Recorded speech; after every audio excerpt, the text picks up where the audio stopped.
मधुबन में राधिका नाचे रे। शास्त्रीय राग हमीर पर आधारित इस गाने में मोहम्मद रफी ने स्पष्ट आवाज और मधुरतम सुरों के साथ जो जबरदस्त तराना छेड़ा था, उसका आज तक जवाब नहीं है।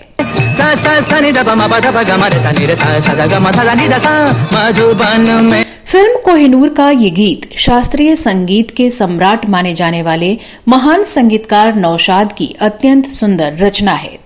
ये गीत प्रतिभावान शायर शकील बदायूनी की कलम से निकला है। राधिका नाचे रे मधुबन में राधिका।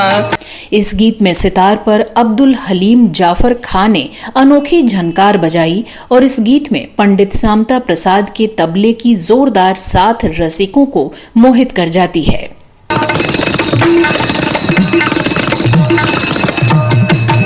इस वीडियो में मैं आपकी दोस्त और होस्ट श्वेता जया इस विलक्षण मधुर गीत के बनने के बारे में दिलचस्प जानकारियां देने जा रही हूं, जो 60 साल से ज्यादा समय बाद आज भी बेहद लोकप्रिय है और आज की गायिकाओं और अभिनेत्रियों में इस गीत का रिमिक्स बनाने की होड़ लगी रहती है। आप बने रहिए हमारे साथ।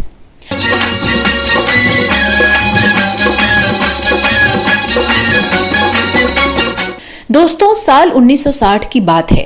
उस समय के फिल्म निर्देशक एस.यू. सन्नी एक फिल्म बना रहे थे, कोहिनूर। एस.यू. सन्नी इससे पहले मेला और बाबुल जैसी फिल्मों के अलावा करीब आधा दर्जन फिल्में बना चुके थे। एस.यू. सन्नी की ज्यादातर फिल्मों में बतौर एक्टर दिलीप कुमार होते थे। कोहिनूर से पहले बनाई गई 3 फिल्मों में उन्होंने लगातार दिलीप कुमार को ही साइन किया था। ये फिल्में थी मेला, बाबुल और उड़न खटोला। हालांकि इस बार यानी कोहिनूर में दिलीप कुमार को साइन करने के पीछे एक खास वजह थी। ऐसा कहा जाता है कि 1955 में रिलीज फिल्म देवदास के बाद दिलीप कुमार ने लगातार कुछ ऐसी फिल्में की जिनकी बदौलत उन्हें ट्रेजेडी किंग का टाइटल मिल गया। कौन कमबख्त है जो बर्दाश्त करने के लिए पीता है? मैं तो पीता हूँ कि बस सांस ले सकूं। ये भी कहा जाता है कि डॉक्टरों ने दिलीप कुमार को सलाह दी थी कि वो गंभीर फिल्मों के बजाय कुछ हल्की फुल्की फिल्में करें। ऐसा न सिर्फ उन्हें इसलिए कहा गया था कि उनकी इमेज बदलेगी, बल्कि तबीयत के लिहाज से भी ये उनके लिए अच्छा रहेगा। ऐसे दौर में एस.यू. सन्नी और दिलीप कुमार एक बार फिर साथ आए और उन्होंने फिल्म की कोहिनूर। कुछ ऐसी ही कहानी इस फिल्म की हीरोइन मीना कुमारी के साथ भी थी, जिन्हें तब तक ट्रेजेडी क्वीन का टाइटल मिल चुका था। इस फिल्म में अपनी उस छवि को बदलने के लिए मीना कुमारी ने कुछ मजाकिया सीन भी किए थे। 1960 में रिलीज हुई फिल्मों में से कोहिनूर एक बेहद कामयाब फिल्म साबित हुई थी। इस फिल्म का एक गाना था मधुबन में राधिका नाचे रे, जो आज करीब 5 दशक बाद भी बेहद सुना और पसंद किया जाता है। इस गाने के राग की कहानी सुनाएं उससे पहले एक दिलचस्प पहलू पर बात करते हैं।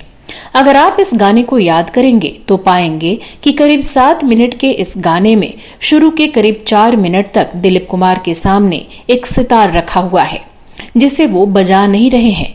इस दौरान उनकी लिप सिंकिंग कमाल की है। इस गाने में कई जगह ताने इस्तेमाल हुए हैं और दिलीप कुमार ने इसे बेहद खूबसूरती से निभाया है।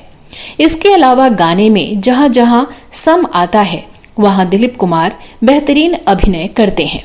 खैर, गाना शुरू होने के 4 मिनट के बाद दिलीप कुमार सितार उठाते हैं और एक परिपक्व कलाकार की तरह वो सितार बजाते हैं। आपको जानकर ताज्जुब होगा कि इस गाने को फिल्माने से पहले उन्होंने सितार बजाने का इतना अभ्यास किया था कि उनकी उंगलियां कट गई थीं। महीनों अभ्यास चलता रहा।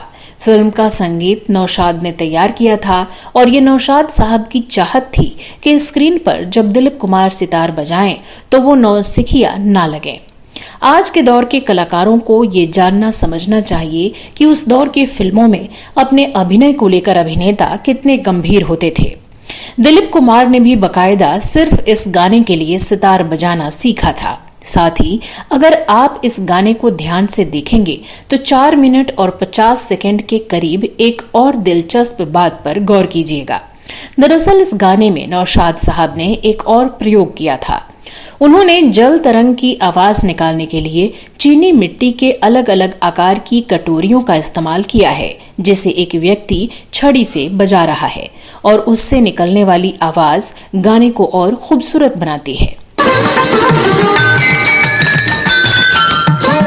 मधुबन में राधिका नाचे को नौशाद साहब ने राग हमीर पर तैयार किया था।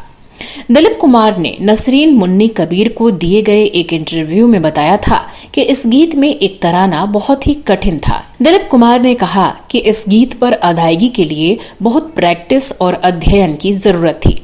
फिल्म निर्देशक एसयू सन्नी चाहते थे कि इस गाने की शूटिंग फिल्म की शूटिंग से पहले कर ली जाए, लेकिन मैंने कहा कि इस गाने की शूटिंग फिल्म की शूटिंग पूरी हो जाने के बाद करें, ताकि मुझे इस गाने पर अदायगी के लिए कुछ महीने का वक्त मिल जाए। मैंने कई महीने तक सितार बजाना सीखा, लेकिन सितार बहुत ही कठिन वाद्य यंत्र है। इसके लिए बहुत अधिक प्रैक्टिस, फोकस और अनुशासन की जरूरत होती है।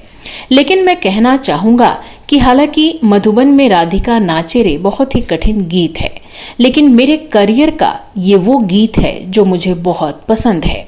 दरअसल मुझ पर फिल्माए गए सभी गीतों में से ये गीत मुझे खास तौर पर पसंद है। मधुबन में राधिका नाचे रे। बाद में जाकिर हुसैन ने भी बताया था कि दिलीप कुमार ने प्रसिद्ध सितार वादक उस्ताद हामिद जफर खान साहब से 6 माह का प्रशिक्षण लिया था। ये इस राग और गाने की खूबसूरती है कि शास्त्रीय संगीत सीखने वाले हर कलाकार से जब मंच पर फिल्मी गानों की फरमाइश होती है तो वो ये गाना जरूर गाता है।